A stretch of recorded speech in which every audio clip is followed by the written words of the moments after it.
Assalamualaikum warahmatullahi wabarakatuh. Perkenalkan, nama saya Retno Puji Lestari, mahasiswa Universitas Jana Badra, program studi manajemen bisnis, nomor induk mahasiswa 20210114. Pada video kali ini saya akan mempresentasikan bisnis plan yang berkaitan tentang kebijakan Bapak Joko Widodo, inflasi, resesi, dan pemilu pada tahun 2024. Pada video kali ini, saya akan merencanakan bisnis plan apotek. Mengapa demikian?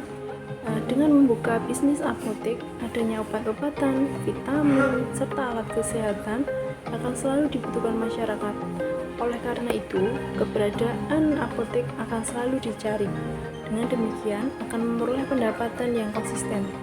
Apotek berkembang pesat atas bertambahnya jumlah penduduk, pentingnya kesadaran akan kesehatan, peningkatan usia harapan hidup, peningkatan dukungan terhadap program kesehatan pemerintah, dan beberapa perbaikan ekonomi dan daya beli masyarakat. Dalam menjalankan apotek harus mampu menciptakan terobosan dan rencana. Berlanjut ke langkah-langkah mendirikan apotek. Yang pertama, lokasi apotek.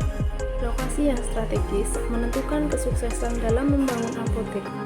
Apotek akan lebih produktif jika didirikan di dekat rumah sakit, puskesmas, dan praktek dokter. Juga dengan dekat pasar, pinggir jalan, atau di sekitar perumahan yang padat penduduk.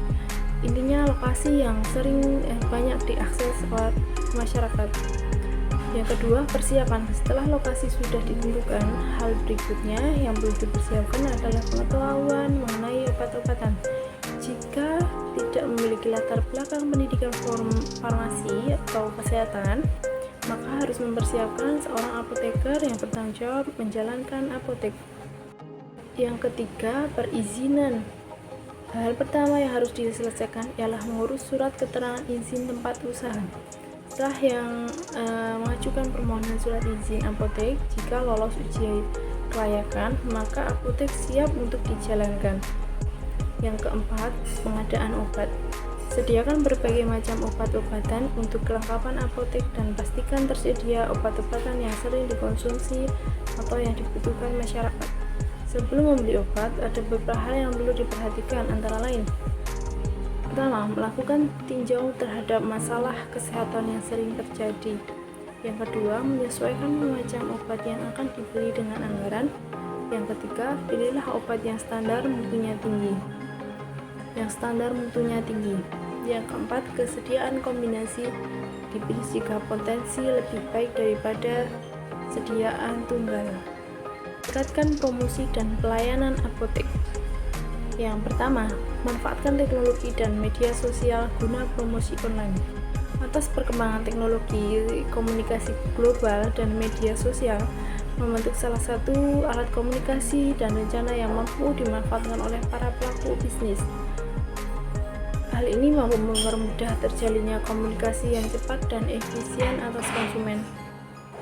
Dalam hal ini mampu memanfaatkan media sosial seperti Facebook, Instagram, Twitter, dan aplikasi lainnya yang banyak digemari oleh masyarakat, baik guna mempromosikan produk maupun mengenalkan keberadaan apotek jaringannya.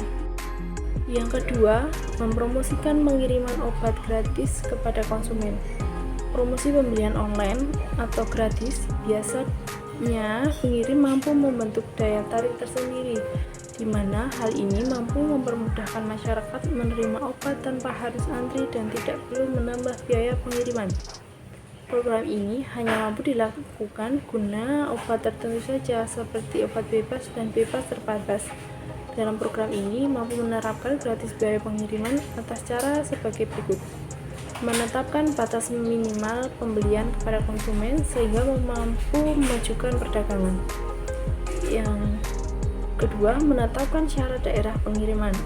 Ambil daerah terdekat atas apotek jaringan agar biaya pengiriman mampu tertutupi dari perdagangan. Yang ketiga, mampu dijual di marketplace, namun mereka tetap diberikan syarat khusus bagi pembeli guna memampukan promosi gratis ongkir kirim ini. Berlanjut dengan cara yang ketiga, bermitra atas aplikasi ojek online. Layanan aplikasi online saat ini sudah membentuk kebutuhan di mana orang tidak perlu menyiapkan waktu luang ke apotek. Mampu bekerja sama atas layanan aplikasi ojek online GoMart yang dimiliki oleh aplikasi Gojek.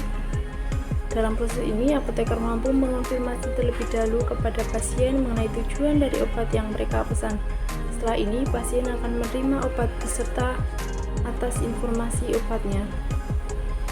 Yang keempat, memberikan pelayanan maksimal.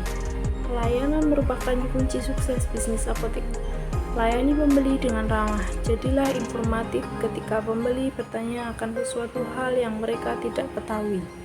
Hal-hal tersebut akan membuat nyaman pembeli dan kembali membeli pada apotek yang kita akan usahakan ini. Pelayanan yang ramah, baik, tidak judes akan membuat daya tarik pembeli kembali lagi. Yang kelima, jalin kerjasama.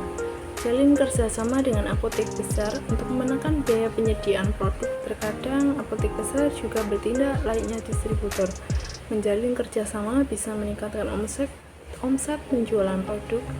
Selain meningkatkan omset, langkah ini juga bisa membantu menentukan stok obat vitamin dan alat kesehatan ke depannya yang bisa tahu obat-obat atau vitamin dan alat kesehatan mana yang sering dibutuhkan. Dapat juga menjalin kerjasama dengan BPJS dengan menyediakan obat-obat yang sesuai dengan ketentuan pemerintah. Apotek akan menjadi rujukan untuk pengguna BPJS.